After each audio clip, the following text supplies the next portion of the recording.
Здравейте хора, днес ще гледате как мия абсолютно всички мои лапки. Сега ще отида в банята, ще ви покажа как се мият. Да. Така хора, вече съм в банята. Ще ви покажа кои лапки ще мия. Или по-точно как изглеждат.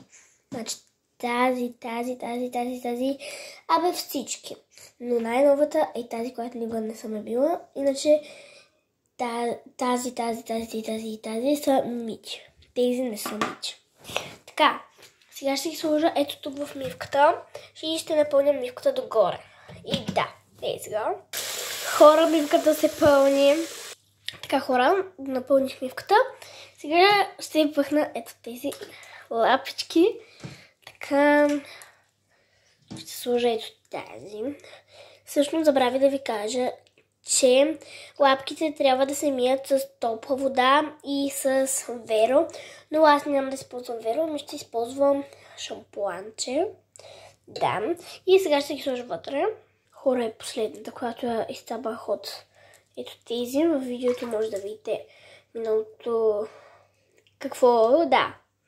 Сега ще ви покажа, като слагам верото. Хора, по-скоро шампуана, не верото, тъй като аз ще използвам шампуан. Ето, отворих го и сега чакаме да потече. Ето, сега тече. И да, сега ще ви покажа като ги мия с ръцете си. Да, и така. Хора, сега ще ви покажа как се мият лапките. Ще започна с ето тази. Вижте водата, каква мръсна стана. Така. И сега ще сложа от този шампуан. Вижте колко сладко става, ако знаете колко е гладко. И сега пускаме. И тази е готова. Слагам я на клекалото. Да. Така, сега ще взема тази и тази. Тези много са сладки. Така. Сега ще ги сплакна от тази водичка.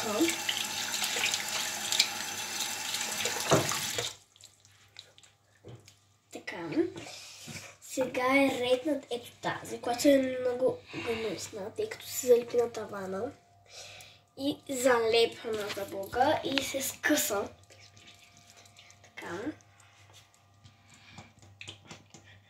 Тази трябва доста шампуанче. Тази всъщност ми е и доста скъсана. Тук също.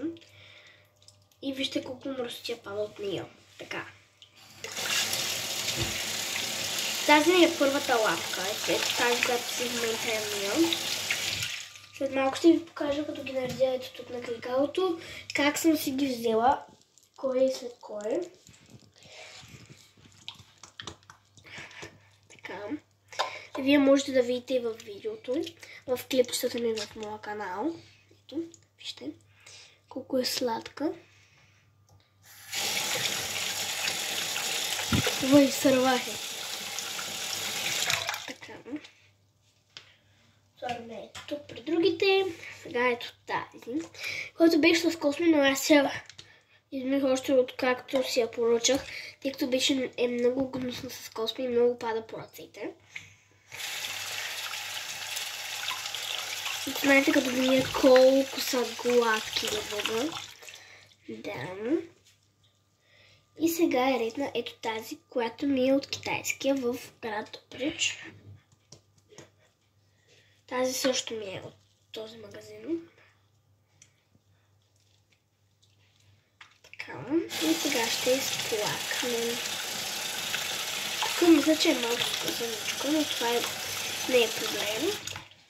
Сега ще измия и ето тази. Мисля малко да пусна водата, тъй като се напълни. Да. Сега ще сложим запълна на ето тази огромната, тъй като тя има нужда от миене. Така. И така между лапичките. Вижте какви нещица падат. Колко са сладички. Така. Ох, ще да изтървам. Навсякъде пръскам пяна из банята, само да кажа. Така. Намажа тези гъбърники. Тази също е готова. И сега идва ред на една от най-яките ми. Вижте колко е яка. Вижте тук как е 3 цвята, хора. Вече няма да трябва тази вода. Слагаме сапун, тъй като тя я купих преди малко. Още. Сапунче. Така. Знаете колко е гладка. Тук има някаква дръскотинка, но това не е проблем. Ой! И ще изхъбихме цял шампанче. Но това не е проблем. Така. И сега ще ги изсушам. Да.